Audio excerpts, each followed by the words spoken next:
Hello, my name is Hannum. Nobody's immune to cancer. Cancer doesn't care about wealth, status, or age. Nothing strikes the core harder if it affects the youngest around us. According to the website Forbes, on December 30th, 2017, each year in the U.S., there are an estimated 15,780 children between the ages of birth and 19 years of age who are diagnosed with cancer. Having a medical condition myself since the age of 3, I am very familiar with hospital stays and the importance of all types of care throughout my life. Therefore, I have been donating to St. Jude for years and have paid for cancer treatments and cancer-free parties for young children. Unfortunately, cancer in children has been and always will be, until there is a cure, a challenging, stressful, heartbreaking journey for both the parents and the sick children while facing cancer treatments, long hospital stays, and at times goodbyes. And without St. Jude Research Hospital, many families would be at a total loss. There will be 3 different discussions in my speech. First, I'll mention the confrontations with cancer in children and the family as a whole. Then the problem for some families is them facing medical and financial burdens without mental support on their own. And finally, St. Jude Research Hospital supports families with cancer-stricken children at their facilities due to donations from millions of Good Samaritans. So let's begin with the conflicts that address the family.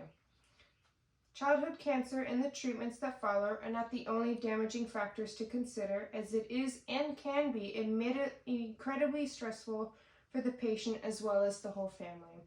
As the website Scientific American mentions, on July 24, 2018, stress begins at the time of diagnosis, when families are confronted by the tremendous burden of understanding the disease in medical terms and facing the possibility of the child's death at a young age.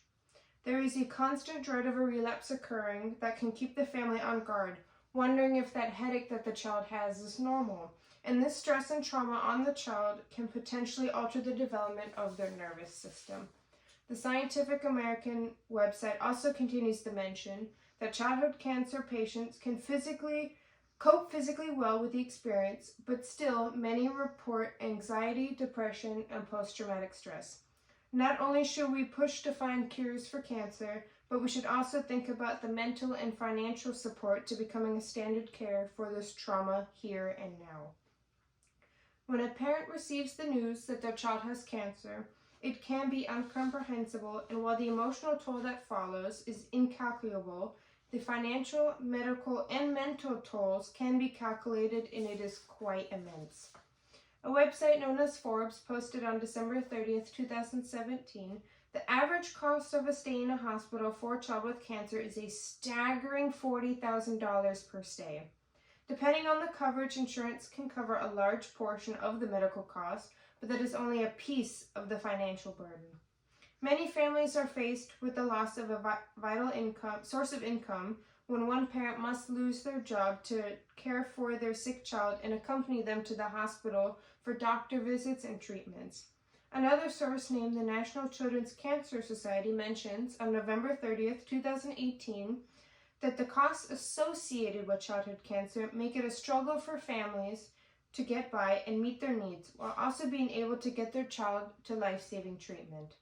For families already living in poverty, these difficulties are multiplied. Sadly, despite the fact that caring for a sick child is a full-time job on its own, there are no benefits or compensation for those who take on this role in order to help their child survive, and furthermore, parents frequently discover less employable in the future due to the employment gaps and the amount of requested absences of leave. Although St. Jude's motto is "Families never receive a bill from St. Jude for treatment, travel, housing, or food," because all a family should worry about is helping their child live. The hospital does not cover what is typically the largest source of financial stress, the loss of income when parents leave their job to be with their child during treatment. St. Jude's Research Hospital is known for treating the toughest childhood cancers and pediatric diseases through research and treatment, all thanks to donations and sponsors. According to ProPublica on November 12, 2021, St. Jude currently has $5.2 billion in reserves, a sum that is large enough to run the institution at current levels for the next 4.5 years without a single additional donation. St. Jude fund money worldwide, and the majority of their patients are based in Memphis, Tennessee, with its adjacent states around it. And the patients from other locations are typically enrolled in clinical trials. As mentioned on Commercial Appeal on March 12, 2022, St. Jude Global works with about 160 hospitals in 60 different countries to help facilitate the treatment of childhood cancer.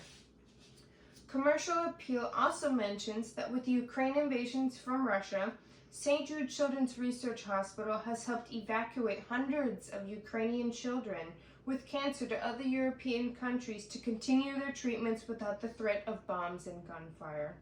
With the needed safe transportation of the children, St. Jude endeavors to care for the children with catastrophic illness, and nothing is more catastrophic for children or anyone else than war.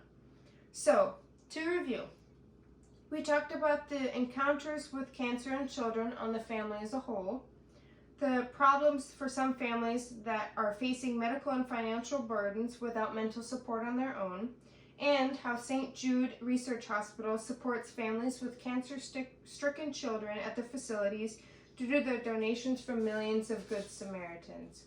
My main goal in addressing this very delicate subject to everybody is more of a wake-up call. St. Jude is doing a wonderful job each and every day in taking care of our children and their families, and in order for them to do so in the future, they need our continuous help and support. Many people turn or shy away when they hear the certain word cancer, with the assumption that it will never affect them or their families. A lot of used excuses is that they have no money to donate, but yet a daily trip to a fast food restaurant is affordable to some without hesitation. If everybody would only donate at least $5 a month, future cancer treatments, birthday parties in the hospital, toys could be financed, and even more treatment centers could be built. Unfortunately, cancer does not stop for anyone, and people need to realize that children are the weakest link and need extra care during this challenging time.